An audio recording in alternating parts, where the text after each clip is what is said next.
Hello, this is Know-It-All, and I am back with another video for my physics section. This is for people who don't know much about physics or just want to get to know some basic information. So let's go, for instance, I'll just go to the library. And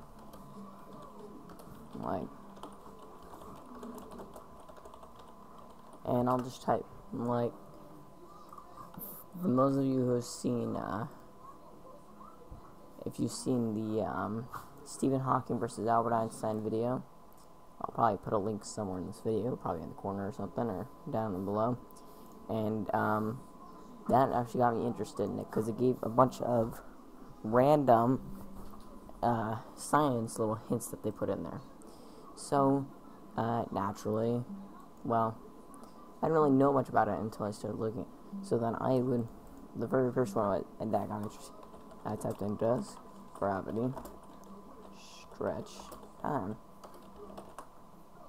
and I found out that it did. And then this went into like black holes, which then dropped off into wormholes, and the whole thing just led from one thing to another. It was a good thing. There's right there, Einstein versus Stephen Hawking epic rap battles.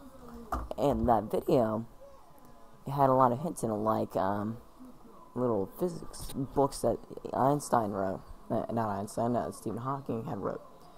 And I kind of went to the library, typed in, just looked in the physics section of my library, and would type like physics up in here and see what came up.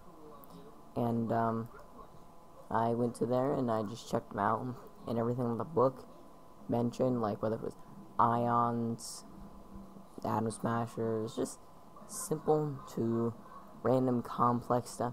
I like to learn. Now some of you may be thinking, what does this have to do with physics? This is not the long vectors and triangles and the calculation of angles and the effects and the equations. Well, the problem is, you can't really just learn those from the internet. You probably could take an online course. I'm going to take physics classes to get higher into my schooling, but I'm just trying to find like an online course or something that's kind of like reliable, so I can learn more about it. Because I may be able to take it for credit depending on my school allows me or not, and get a nice little extra credits in here and there. Because you can learn basic formulas like F equals ma, force equals mass times acceleration, but you can't really go in depth unless you have like schooling where you go and learn most of your stuff. Because school teaches you the equations, yet they won't teach you the theory. They'll teach you basic theories, but they won't teach you like Moore's law or like some things like quantum mechanics, because of the fact that it's not in the curriculum and they're forced to teach equations, so they test on it. You can't really take tests on a theoretical idea. You can get tests on laws, because that's a big difference, law and theory.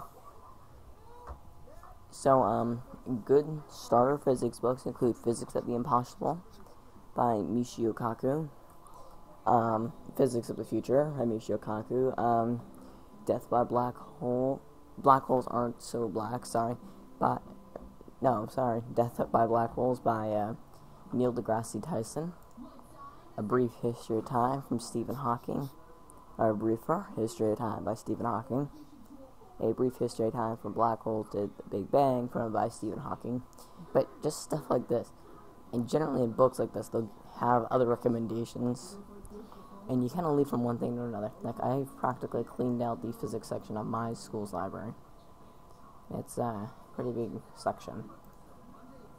I used to write more paper. I used to write like actual like large essays and stuff, but I had to wipe my hard drive because my computer had issues. And I just didn't save them anywhere. So I'm probably gonna go back to writing those and probably keep it on like Google Docs or something, and I'll have my papers nearby, because I like that. Anything you can do is like, you may not trust Wikipedia, but type in like string theory, Now, I don't recommend printing this giant monstrosity out. From this amount of, from the size of this, I think it's 26 pages. And, you probably don't want to print that, so, don't. Nah, but, like, go into, like, specific, like, string field theory, and it's much smaller, and it gives you these formulas. Don't try to figure these formulas out. They'll do good for you. It would be nice to figure them out, but it's just, again, very theoretical, and this is one of the different ones. So don't bother with the formulas, but to get really interested in physics, go with more of the theoretical side of it. And then once you get like schooling and you're in like honors physics or AP physics in the college level class for physics, when you're in high school, then you'll know the equations. And then if you really are good, go to university and go to become an engineer or even a physicist itself. And but this is kind of how I got interested. I like looking at the experimental side, and I have like a couple reference sheets I printed out that they got equations on it because they're nice, just like little nice equations to keep around, because they're nice just to have them. But you can always say, well, it can always help me one day.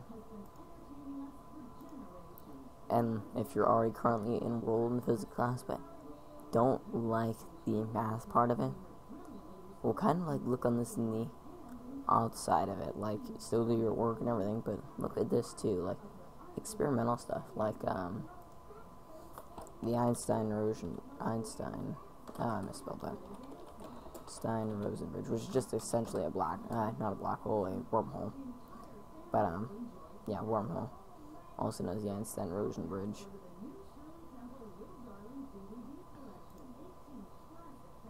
Yeah, that's just a movie about it.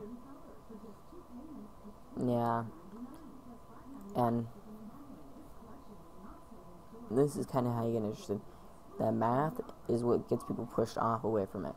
But when you start seeing this theoretical side of it and what can be done is what will get you interested. Like faster than light travel. And these are the equations. Like I said, you don't need to know these equations to understand the concept of them. All you need to do is know what a freaking wormhole is. A wormhole's just a fold between space and time. Think of it as practically like a homemade teleporter that folds space and time, so you step in, you come out the other side. It's very experimental. Well, it's not experimental because you can't create one. Well, we can't now, but they're supposed to be everywhere in the world according to Stephen Hawking.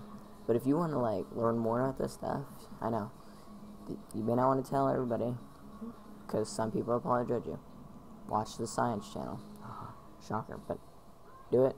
But don't watch like that's how it's made or stuff like that, because the factory stuff, it's just long, boring, and drawn out for no apparent reason. I don't know why they have that many. But thank you for watching, and I'll be back with more videos to help convince you why you should study this.